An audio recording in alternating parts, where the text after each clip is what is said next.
Oh, we're live. I just realized, just like there. Hi, everyone. We're going to give it a couple of seconds for a few folks to join, and then we'll go ahead and get started. Thanks for joining us. Feel free to be active in the chat as we go through the conversation, drop questions and thoughts.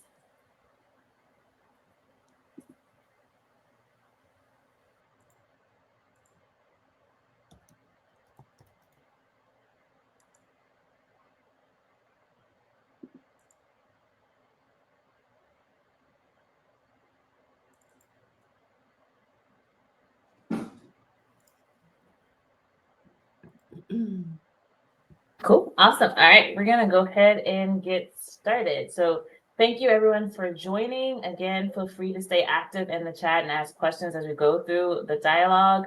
This is our, oh my goodness, this is our fourth, is it fifth, Rachel? Is our fifth one? It's our fifth one, yeah.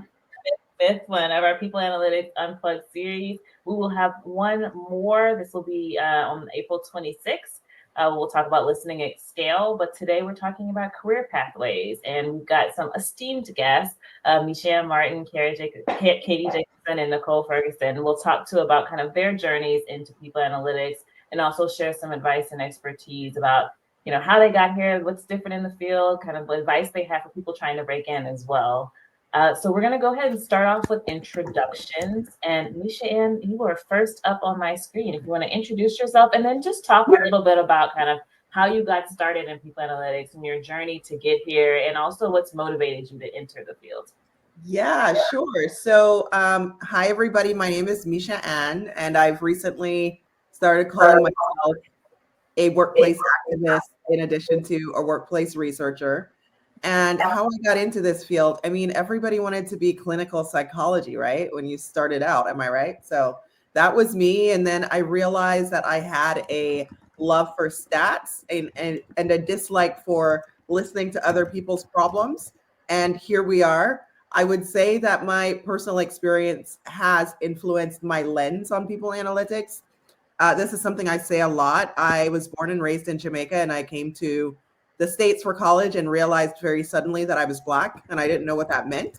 And so the intersection between my interests in people analytics and my kind of search for identity led me into this space in a way where I'm doing analytics from an inclusion lens. So yeah, that's who I am and what I do and what I care about.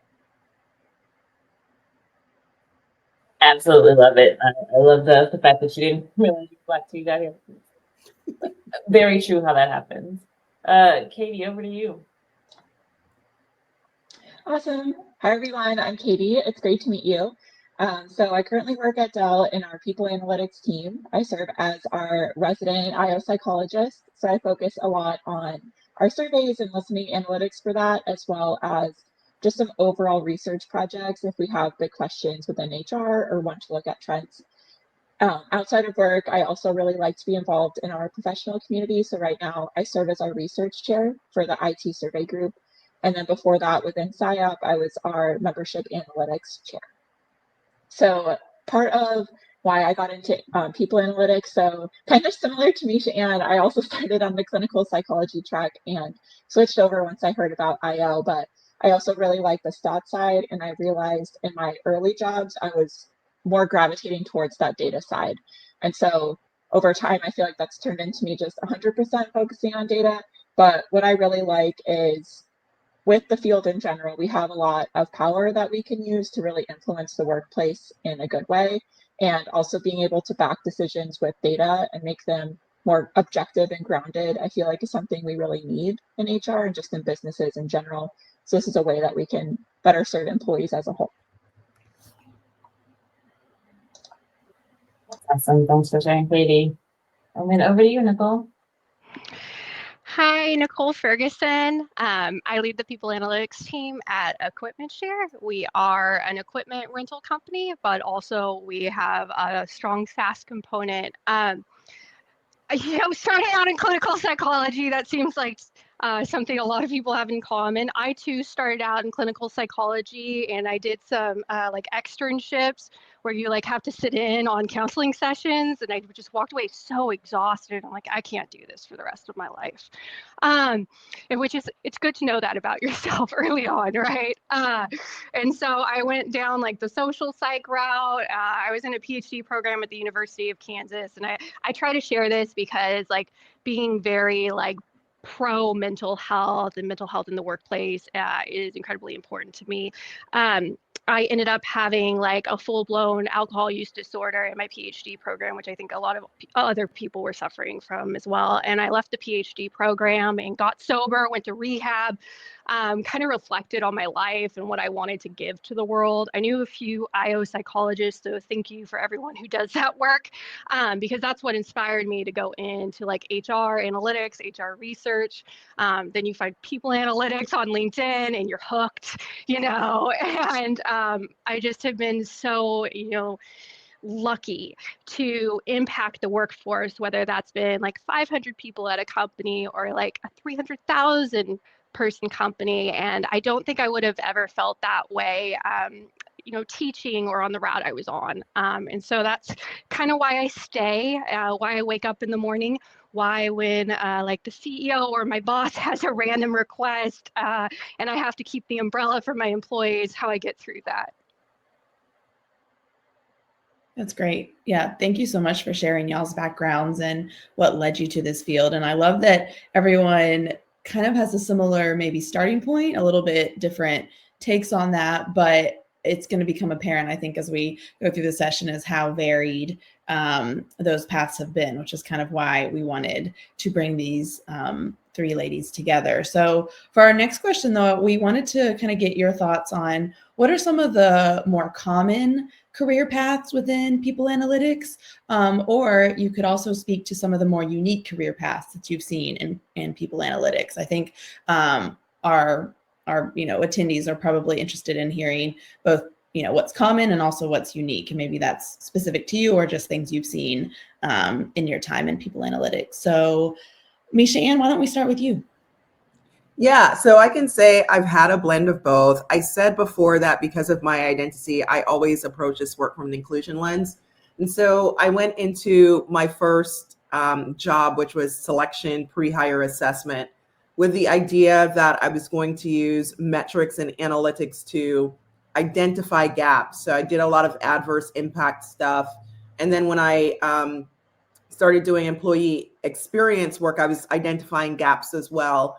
But also using metrics for accountability. If we say we want to be equitable and inclusive, we need to measure that and see the extent to which we're true to what we say we are. So I would say that I started my career doing traditional things in a bit of a non-traditional way, because I remember, back in, I'm going to date myself, like before 2010, I was looking at LGBTQIA and the differences in their engagement and the types of things that related to that. And one of the things, just as an example, was if you felt like you could put a picture of your partner on your desk, right? And then I would say that after the George Floyd murder, I think my career got a lot more untraditional because I got pissed, frankly. Before that point, I never wanted to be part of the story. I was very clinical about it. And I'm at a stage of my career now where I do talk more about how I feel, what I've experienced, the fact that things are wrong and they shouldn't be, justice. And so I'm more in the thought leadership space. I speak a lot more. I speak to the media. I do a lot of podcasts. I do a lot of presentations in the US and internationally. And so that's the recent bit of non-traditional, I would say, spin that my career has taken. And I gotta say, I feel pretty fulfilled with this little spin. That's great. Does anyone else want to take what's their perspective on what's the common or a unique career path you've seen in people analytics?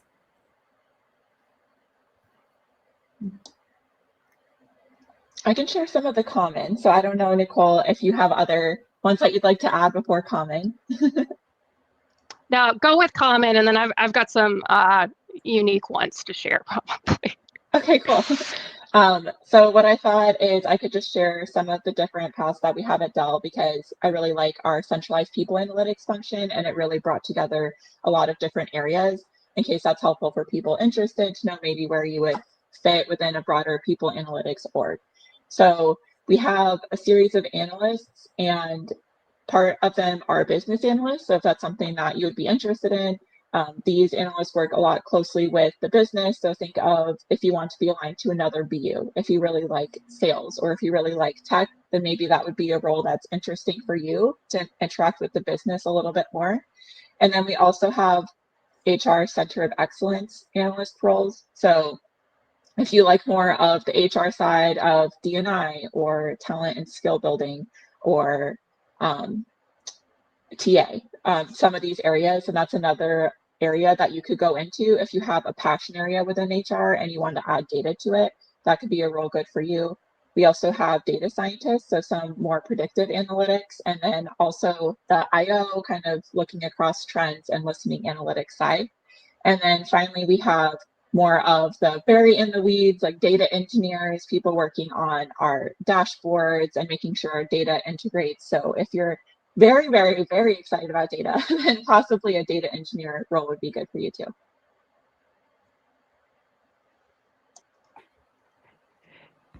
Yeah, and I would say, it's interesting that you kind of have those buckets, Katie. I think early on, it was like COVID time, right? And I get bored easily, and I just discovered people analytics, so I kept jumping from company. Like if you looked at my LinkedIn, it's like really bad, my work tenure. But I kept jumping from company to company to learn evidently what you could do at Dell. Like I wanted to be the data scientist, I wanted to be the data engineer, and know a little bit about everything. And so that's kind of what my road was. And I was fortunate that everybody was job hopping at the time too. And so the paths aligned. What I see that's been uncommon in my organizations I've worked with, but I've seen a lot more where I currently work and with folks that we're interviewing, is transitioning from the finance space to people analytics. And it's really fascinating, especially when you think about workforce planning and coming from there.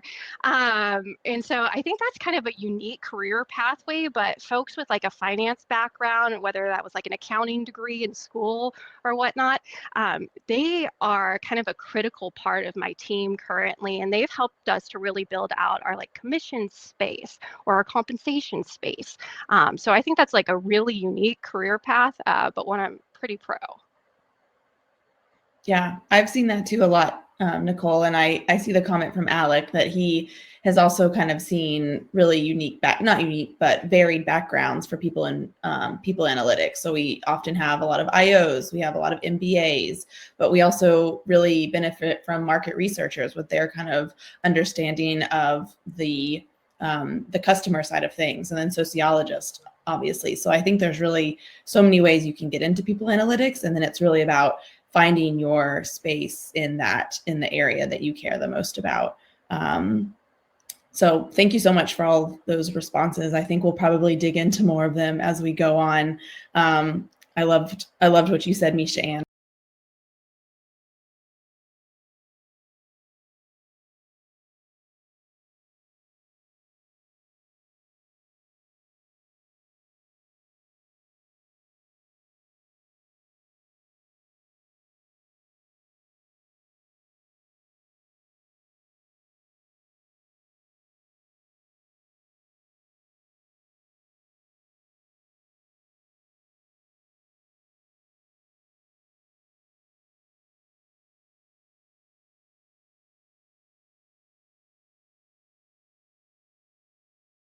I think we should really piggyback on kind of the passion that sometimes comes out, and knowing when to act on that.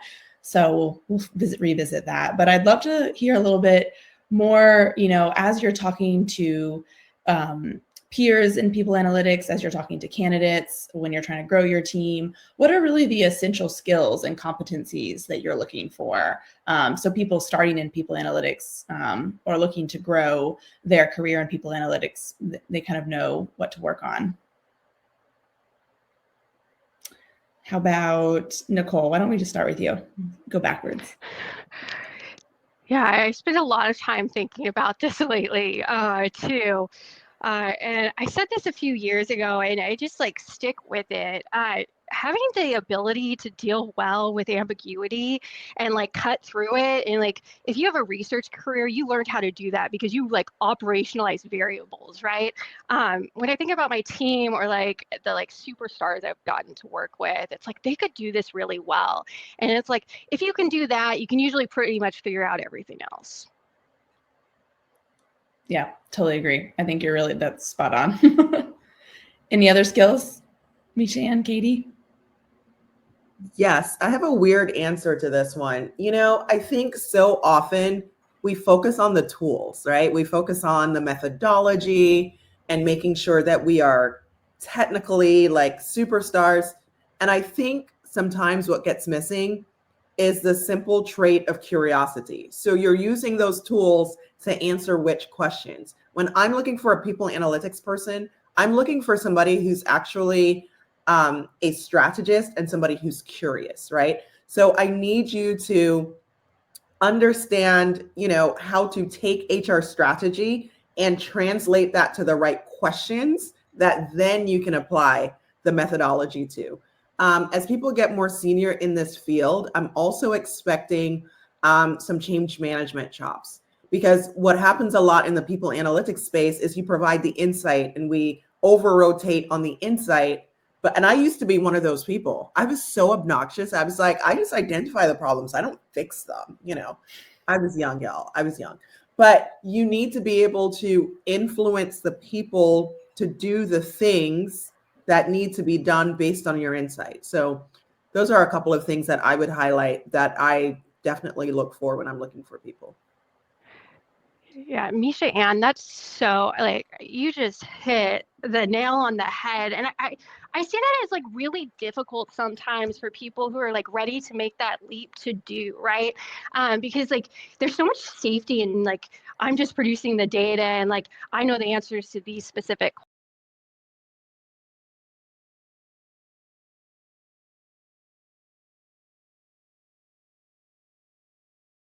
questions. But if you're ready to make that jump to be in front of leadership and you want to have impact, you need to be able to like influence quickly, which means you're not going to have the answers and all the data that you want. But what I tell my team is that the fact that they have this experience, the fact that they've been in through some of the data, they've answered some of the questions, means their voice is more valuable a lot of the times than other people that are speaking up.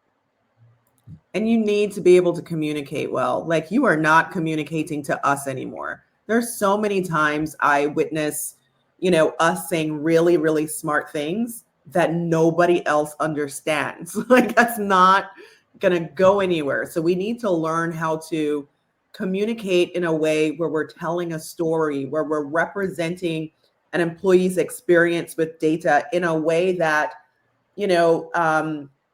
causes the other person to feel empathetic and motivated to actually do something with what you're saying.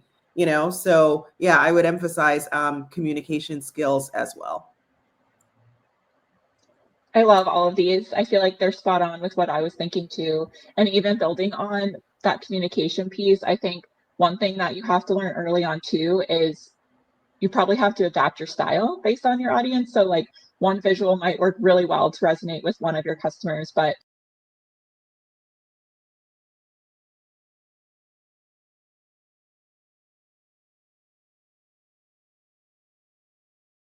it might flop with another one, and trying to learn like, oh, for this group, I really need to label my data and like go really in the weeds. Otherwise they won't care. And some people are like, please give me the 1 minute pitch. Like, I don't want to know all the details. So being able to master that.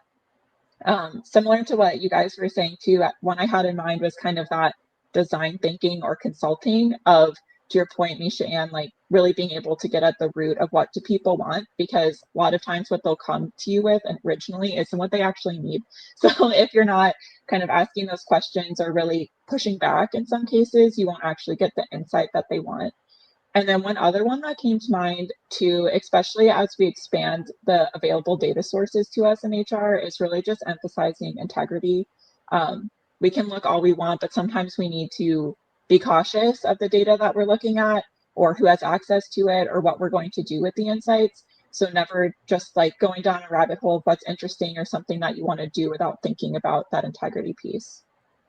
Yeah, I just want to underscore and underline something that you said, because the consulting piece is really important too. As you embark on a career in people analytics, please do not be an order taker. Please do not have people who are not experienced in this space tell you what to do.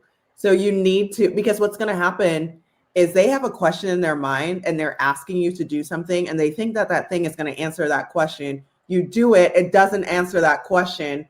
And then they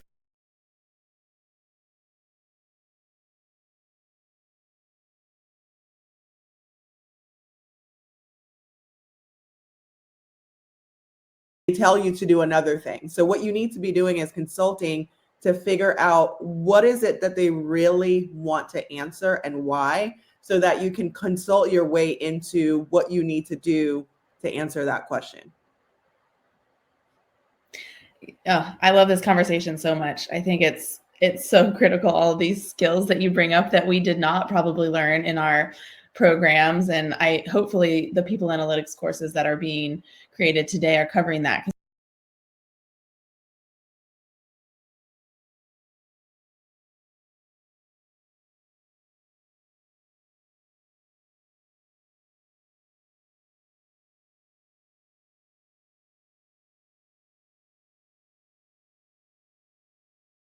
You know, project management, change management, data integrity, you know, knowing when to say no because of the ramifications of it. You know, I think all of those are such important skills that you don't really know until you're on the job and have those mentors or have those experiences. So I think all of what you said is just so rich and important to keep in mind. I'm nodding my head a lot like this. So yeah, I feel like another thing, you know, maybe we can touch on a little more is how, you know, as you're going through these, you know, new learnings, these competencies, what are more of the like challenges that you're facing? So I think we touched on a little before, you need to know how to communicate to get your insights across to make changes. But what are the biggest challenges that you see from coming from like these varied career paths and backgrounds in people analytics? I think, what are some of the challenges, but kind of what's a challenge that you guys have faced in your career, thinking through like how it relates to a career pathway? Let's see. Anyone want to get started? I got things to say. Good. So, I'm glad, Nisha. one of the things that I suffered from, and I see people suffering from, you come out of grad school and you got all this great training, right? And then you get into the real world, but you don't know or are familiar with the systems that this data is coming from, right? And you're losing the opportunity to influence how that data is stored, so that by the time it gets to you, you have clean data to work with. So if I could give specific advice, when you go on your internships, ask people to show you the technology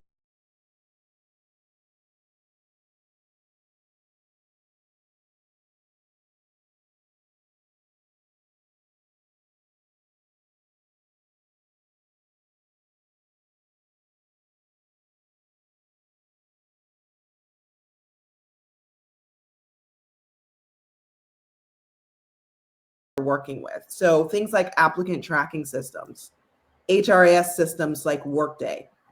If you're ever in an organization and there is a cross-functional project around implementing one of these new systems, like applicant tracking systems, Workday, you know, performance management systems, get on it, because this is your opportunity to influence where your data is coming from and give you good data to work with. So by the time you get to analytics, you're not fighting as hard. Agree. Yeah. Nicole, Katie. Yeah. That is a big challenge, and it's just like it's such a light bulb moment too. And something one of the people on my team does really well when we're like we're receiving the downstream effects, right? And like something's going wrong, it's dirty, and it's just like asking like, okay, how do we change that process? And like, you'll be in a room and like somebody asks that question. It's like, oh my God, why didn't I ask that question? You know, it's just like a game changer. And I think part of it, like, I don't know, I had such a hard time kind of digging into things I didn't know, right? And like Michelle was saying, like, we don't get training really in those areas a lot of the time. And so being able to sit in that discomfort and like ask the stupid questions was what helped get me through that and actually be able to like contribute and add value in those areas. Yeah, and sometimes you got to do process reengineering work, you know? So I'm thinking about how HRBPs enter codes for the reason somebody has termed, right? Like, what do you consider voluntary versus involuntary? Maybe sometimes you got to get in there and influence that.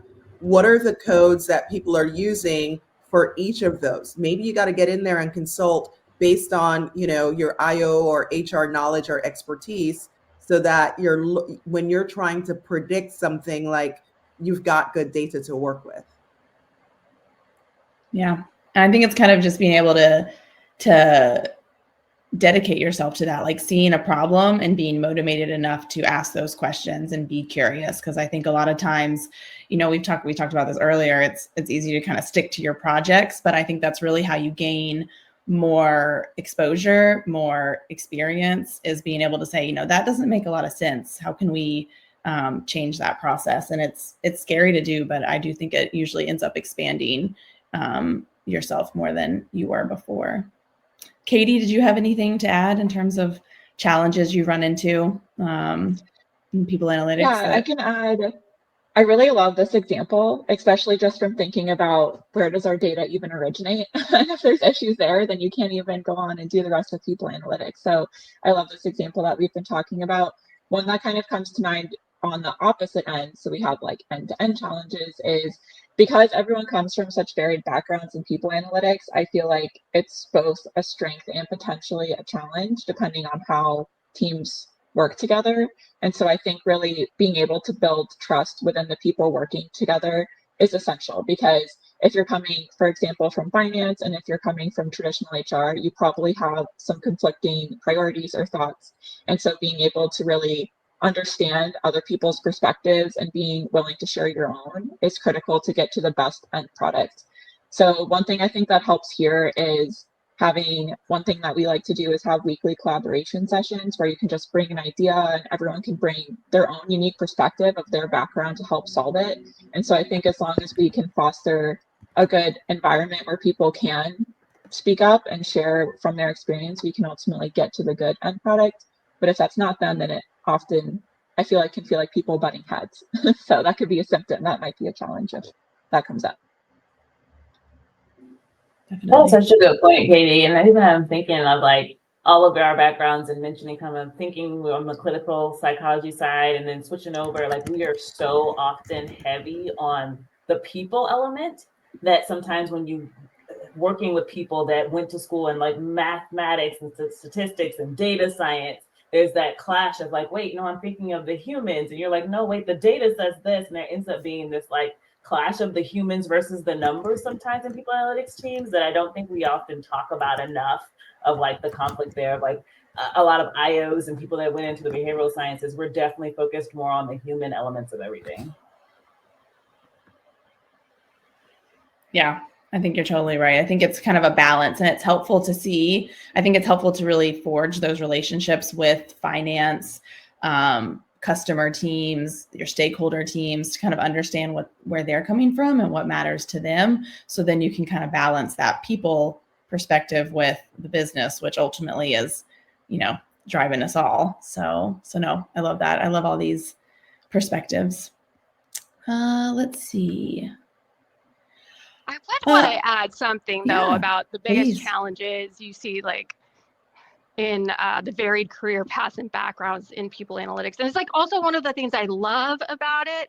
But since it's like so varied, like people analytics at one place, it's like very different from people analytics at another place. And you don't always know what you're walking into, right? I think like in my current role, we are very heavily focused in the financial world, whereas my previous one, it was like kind of more traditional people analytics, like employee listening analyses and things like that. And so I love that because it's like you get all these different experiences, but it also like contributes to it being hard to break into a people analytics team or discipline because there's not exactly a right path of learning. Yeah, I think you're right. And like that is, it's even hard, I think, for people on the outside of people analytics, because I think when you talk to a peer at like a networking event, you'll see someone who's just now trying to build up their reporting suite. And then you have another person who's looking at predictive analytics for their customer base. So there's such a wide range of conversations that happen in people analytics, and it's all necessary. But I think it's really interesting to call that out, because some folks within the function and also across functions, they operate differently. Let's see if we can move on a little bit more about networking. I think that was our next question, was to talk about how has networking really impacted your career in people analytics. Do you feel like are there certain things that you can relate to where networking has helped you out, or where, kind of where does that play in your career in people analytics? Katie or Nicole want to talk about it first? I can start. Okay, great. I love networking, which I feel like I'm typically a shy person. So if you are also introverted or anything on the call, don't feel like that you can't network because it is possible. But I feel like I've gained a lot of good connections just for work and even friends through networking in our space and finding related fields. So I've done a lot of networking within the Chicago area since I live here for people analytics, as well as finding pockets like for PsyOp, and just being able to connect with more people. So one way this has helped, especially if you're newer in your career and you are more in the realm of IO psychology, is volunteering with PsyOp is something that was super helpful for me, at least in some of my beginning roles, especially in broader consulting. You're not always working on analytics, but getting involved in that volunteering was a way for me to practice more of my analytics skills and meet some other people at different companies that were focused on analytics and kind of help boost my resume that way. And now even with connecting at networking events, I love it just to know, from the point, Nicole, that you had where teams are very different across different organizations. It's just a nice way to know what's going on out there, what are different jobs that you could be interested in, or maybe people you want to learn more from in order to help try to problem solve together. So I definitely would encourage, especially now, I know Richard and they always post a lot of those cool meetups across the country. So being able to try to find one in your area is a good first step there too.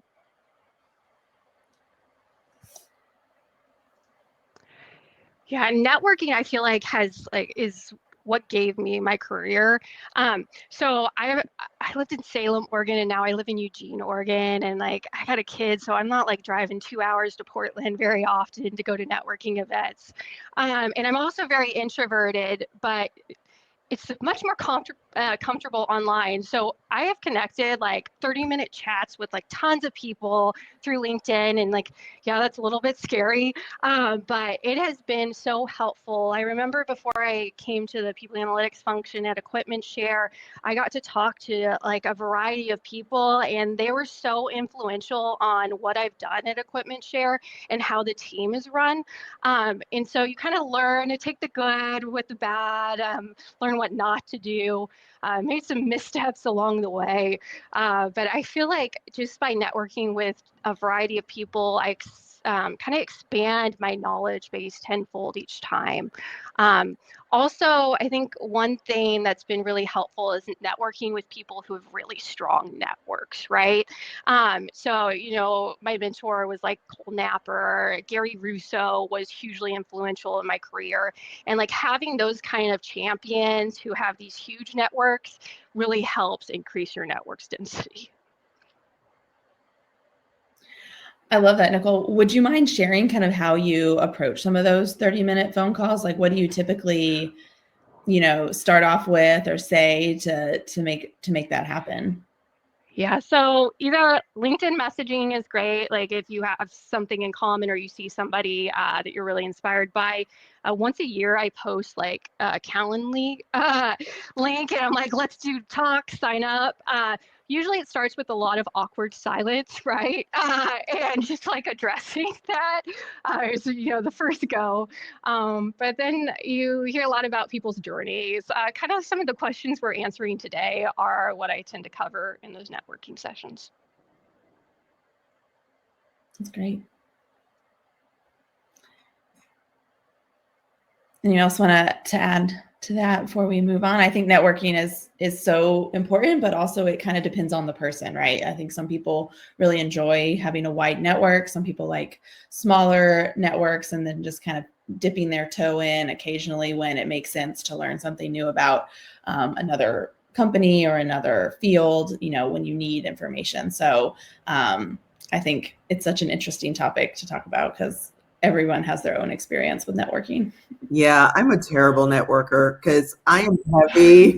I am heavy on the stranger danger, and I'm better with the deeper, longer term relationships. So I would say for me, it's maintaining relationship. Like I'm a smaller circle person.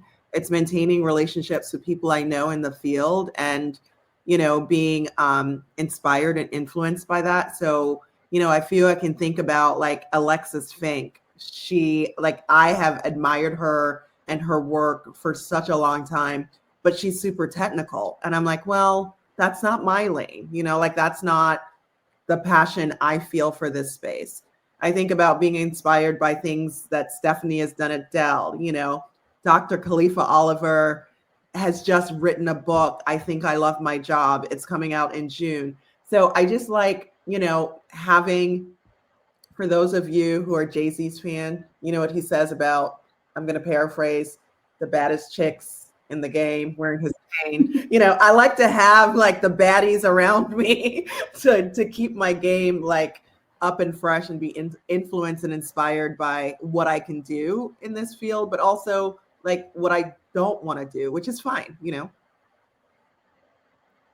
I love that, Misha. I think that makes a lot of sense. There's there's no wrong way to do it. And I think what you described is a great tactic, especially as you want to like stay focused on what is, important for your career and your purpose. So I think that's an awesome addition to the other feedback we got. Well, and I think it brings up a good point of what we define as networking, because I look at Michelle and I think she's a fantastic networker. I'm like, every time I turn on LinkedIn, she's like all over the place doing all these things and in different locations. And so I feel like she does a really good job of touching base with the community, even if it's not, to your point, the one-on-ones. It's still like touching base with the community, sharing your knowledge, learning from other people, that I feel like is really helpful and still is a form of networking.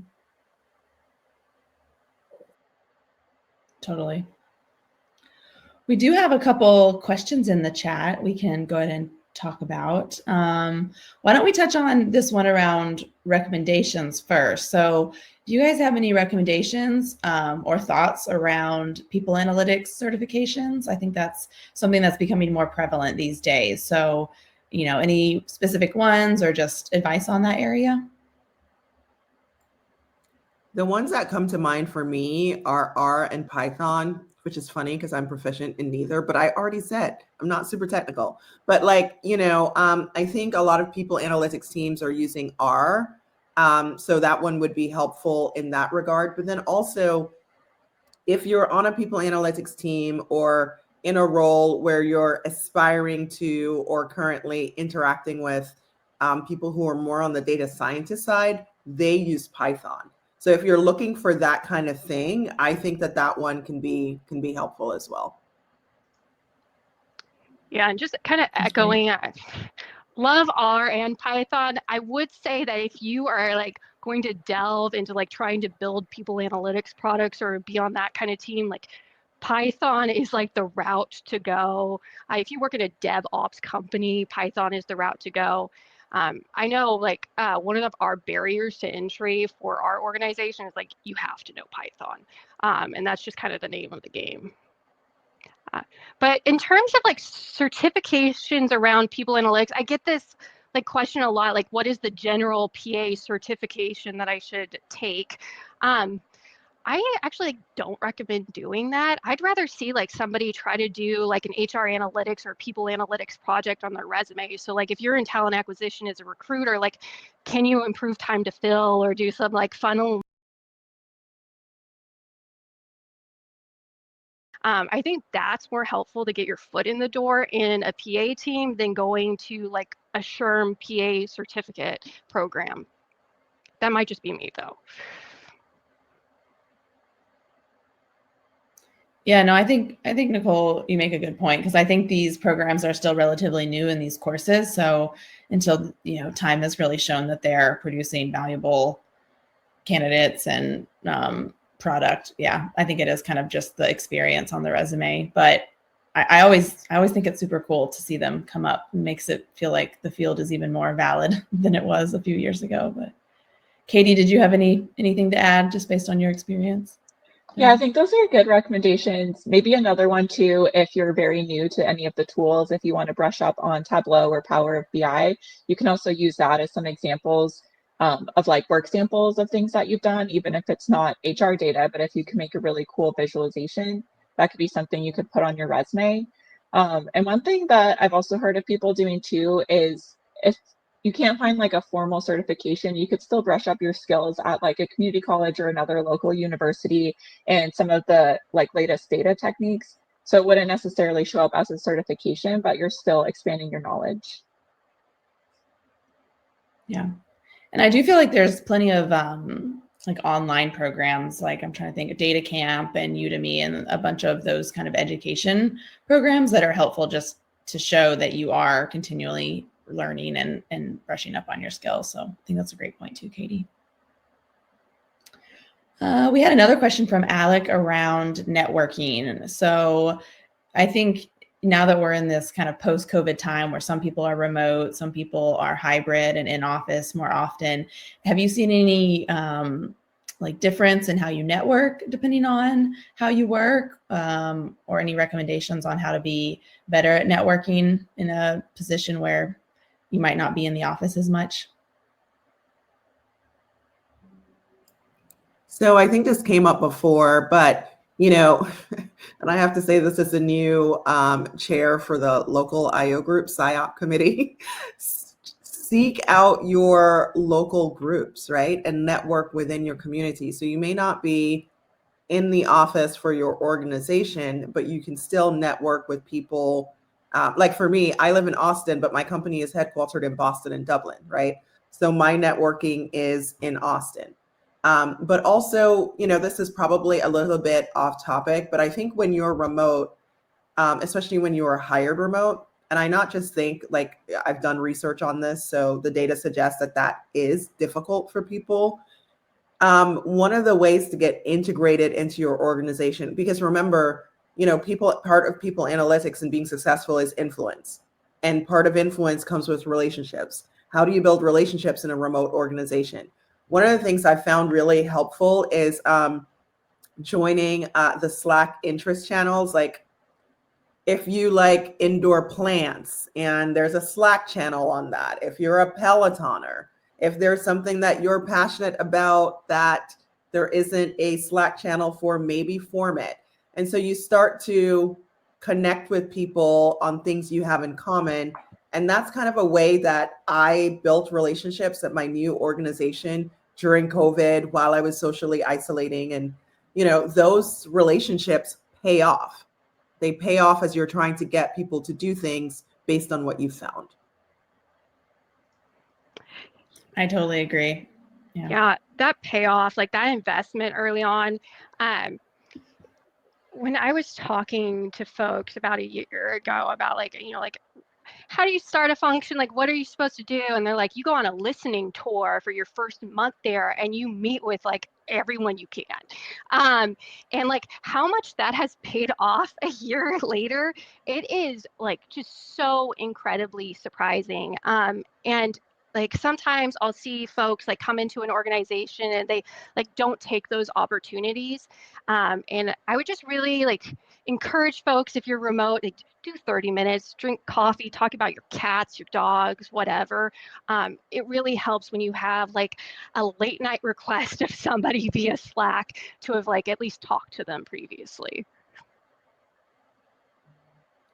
Yeah, I would echo the same thing, as that kind of networking in your organization is just as important as the networking you might do outside of your organization, because those are the people that will maybe speak up your name for that promotion or ask you to be involved in that next project that could really help you get to the next level at your organization. So I completely agree. I think having those relationships established and then maintaining them over time, with coffee chats and, random Slack messages is kind of ideal. It's my dream at an organization, is to be able to have those things. But, I think this has been a really great conversation around networking.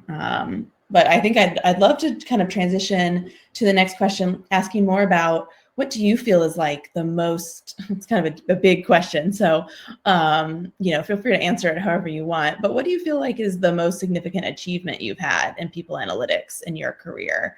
And what lessons did it teach you? Because I think that's really helpful for people who are new to the space or maybe have been around in a while, but what's something that you're really proud of and have seen it really help you along the way?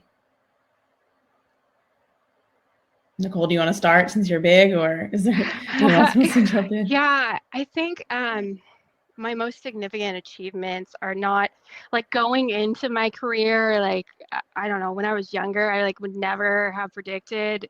But it's like when I've made an impact on people. And so I think about one of my roles where I got involved in these pay change requests. And so I like actually read through all the comments and justifications, and just like reading about how a pay change like might impact someone's life because like they are like the only breadwinner in their family and those kinds of things. It's like those moments that like actually matter in someone's life. That's like those are my biggest achievements. And you see that when you're analyzing employee surveys a lot too, about like a change you can make for a branch if you just like get someone to pay attention to it, right? And I think about the hard times where I like questioned myself as like a people analytics professional, where there would be like layoffs coming or something, and you have to get involved because you're responsible for pulling that data right on your team. And what I've learned having been involved with more than one of those occurrences is what can I do to help there? Are there like any suggestions I can make for us to like save money? And so if it's like cost of turnover analyses that we've done and like how much it's going to cost us to rehire someone, if it's like furlough suggestions where everyone kind of takes a hit, those are like the moments that matter because you're really impacting somebody's life pretty dramatically. Yeah. I have a couple. One is from early career, one is from late career. So I was doing this work before people analytics was a term. And I remember I made up a title for myself, Manager of HR Measurement and Analysis. And I feel like we're heavy on the analytics and light on the measurement. And measurement is important. Like people do not know how to come up with a good metric, how to measure it, what frequency to measure it, that kind of thing. And so, because I came into my career thinking like, okay, we're going to use this for accountability, I've been heavy on the measurement at some points. So one of the things I was proudest of is doing this dashboarding project for HR and HR and beyond, but I'll focus on HR, focused on, what should we measure and how should we display it? And then, oh, by the way, like make that dashboard update in real time. Like who does that? Wait, what? So I had to learn a lot about, Snowflake, right? And like data lakes and integrations. And so it was really, really rewarding that way. And I didn't think I could pull it off. And I actually did. So I was really, really proud of that. But then here's what I learned, because here was the challenge. Nobody used the damn thing. Like I learned the hard lesson of just because you build it does not mean they will come. And so in that moment, I think it really became important to me. How you roll things out is important. Showing the data is not enough, so I learned those hard lessons with my biggest accomplishment. And then I would say my second one later in career, I told you after the George Floyd murder, I got pissed and I decided that I wanted to do more thought leadership and speaking. And it is one thing to say that to yourself, it's another thing to do it and be recognized for it. And recently, I was recognized as one of the top 100 influencers in HR tech. And that meant the world for me because it showed me that I do have the power to say, I want to do this differently, do it and get recognized for it. And then be on a list with people that I have admired for years. So that is the accomplishment that I'm holding closest in my heart right now. But next week at Work Human Live, I'm going to meet Issa Rae. And so then that's going to be my proudest thing, to be replaced. That's amazing. No, I love that, Misha Ann. I'd like to hear like a little bit more about how you like made that switch. Like I think when you decided that you wanted to do more thought leadership and you wanted to kind of take that next step in your career, Yeah. is there like one or two things that you changed about your day-to-day life or, how you approached your career that you could share with folks who are maybe at that level in their career? Yes, absolutely. It happened, I referenced the George Floyd murder, but the other thing that happened before that was that I had some health challenges that led me to think about my own mortality. Let's just put it that way. Everything's fine, I'm fine. But that was the moment that I was in, and I was laid off, right? And so it was this combination of things that led me to believe I'm not doing enough to change the world. There has to be more. This is not right. I'm not doing enough. And so the first thing I did was change the types of roles and companies I was looking at because I decided that I wanted to be at a company that was aspiring to something that was in line with what I was personally aspiring to. And I like to say the universe delivered on that because I ended up at a company called Work Human. Like, what's more aligned than that? Because this is what I'm trying to do, right?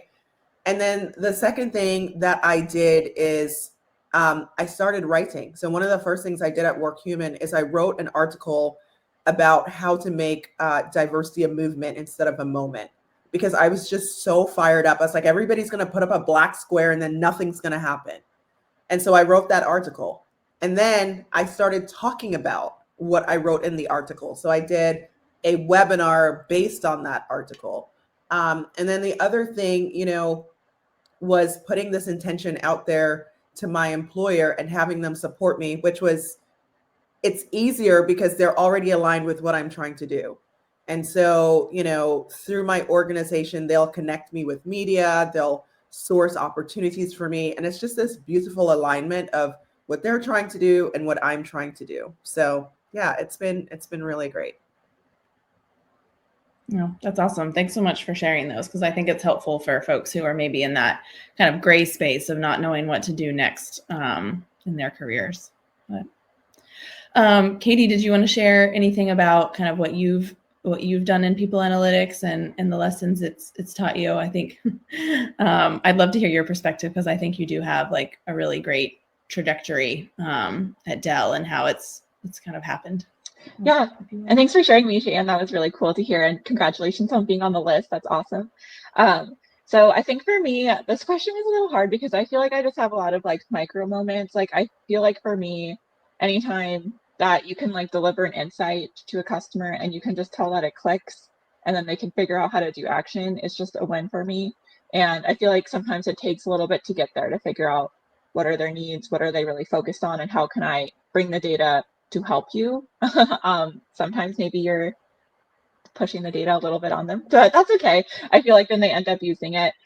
So I think just anytime you can really see that aha moment for me is really helpful.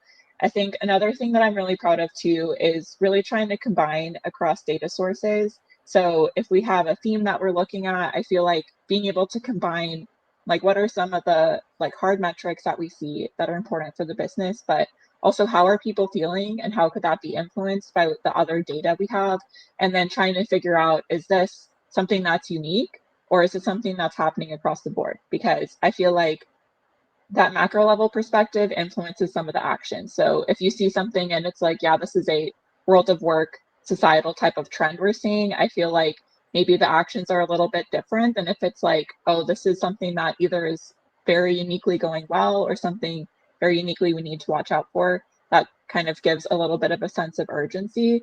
But I feel like being able to combine across all those sources helps you make a better decision in the end. So anytime I'm able to do that, it's a win for me. Yeah, I think those are great points. And I completely agree. Like combining across data sources is just such a great opportunity because you're able to marry things from the employees, what the employees are saying, what's actually happening in the business, and make a difference on that. So I think it's always a win when we can get that done and done well. So we're getting close to the end, which is super exciting. And I've really enjoyed hearing all of your answers and also all the feedback in the chat has been great. Thank you so much for providing some of those resources to those courses, because I think they could be really helpful for a lot of the people that are listening. I also just wanted to say, if you have any more questions, feel free to pop them in now. But we'll probably transition to our last question, which is just kind of a little bit of what Mishan was just doing, but what advice would you give to individuals aspiring to enter into this people analytics field now? What's something that you think is really important for them to hear? I can go first since I'm Katie, here. do you want to start? Yeah. Okay. Yeah, you're right there. So I think one thing for me is definitely don't be discouraged and don't have imposter syndrome. I feel like, especially when you think about people analytics, especially because it's a huge buzzword now, it can feel like, oh, well, I'm just not ready for that. And I feel like don't kind of self-inflict that barrier on yourself. Like, apply for the job, like keep trying to get the experience, put yourself out there, and it's going to come. Another thing, I know when you're just starting out your career, sometimes you're in kind of a role where a lot of jobs are just given to you, but there's still ways that you can be creative with trying to find insights. I know when I was doing consulting, you kind of have to follow a lot of the procedures that are part of that company, but trying to find different ways of making a lot of our qualitative data feel more quantitative, like these are the themes popping up the most, or doing analyses kind of in a more creative way to make it quantitative, I think is a way that you can start building your people analytics skills, even if maybe your current role isn't as analytics focused. I love that, Katie. Yeah, and I just want to pick up on what you said about, I think people sometimes enter this field because it's hot. And it's true, it is hot and it can be lucrative. But what I found in my own experience, and as I'm doing research on, how people think about their careers, when people enter a career based on what's hot or even what they're good at, they get to a point mid-career where they go, is this it? Is this all I'm doing with my life? Am I going to be doing this for the next 10 years and not be energized by that? So I would say to people, as you're crafting your career and entering this space, like maybe think about, what you're passionate most about in life. And maybe your work doesn't need to align with that. Maybe you're one of these people that your work supports that and your why is elsewhere. But if you want your work to support that, try to find the intersection between what you're good at and what you care the most about. And I promise you, it will bring to life all the studies that we've ever come across around meaningful work. I had been doing employee experience work and research for years. But when you live the idea of I'm doing something that really means something to me, it transforms your life. And so I would encourage people to seek that in their work if they can, if they're looking for purpose-driven work, as opposed to people who find their purpose external to work. Great. Nicole? I think I have two things, and they're just kind of like huge generalizations. But don't give up easily, right? I think a few people on this call have touched upon this. Like, somebody's not going to take your analysis. They're not going to use your dashboard. Like, that is par for the course. Like, that is going to happen to you. You're going to learn from it. Sometimes it's going to be fair. Sometimes it's going to be completely political, because that's how organizations work sometimes. And then my second thing would be, and I think like being a woman, this is like really important, is like asking for what you need. And I know there's a lot of research showing that women ask for what they need and they just don't get listened to, right? Or they're called abrasive and things like that. Keep doing it, because it's like you are gonna be in the right organization or at the right time where that is listened to and it happens. And if you don't ask, how is anyone going to ever know? And I just like kind of want to share like personally, I had asked for a title change. I've been asking for 6 months and it finally just happened. And I was like horribly discouraged that it wasn't happening, like given what I was doing here compared to other places. But just keep waiting. The opportunity will come. And, if it didn't come here, I was going to go get it somewhere else that, valued me. Great. I love that. Well, thank you all so much for your thoughts, your discussion on your career path. I think it's been really enlightening to hear, how to, lead a purpose-driven career and also to deliver the insights that business needs to, make decisions. So I think it's so important to hear different perspectives, and hopefully our attendees got a lot out of it. I certainly did.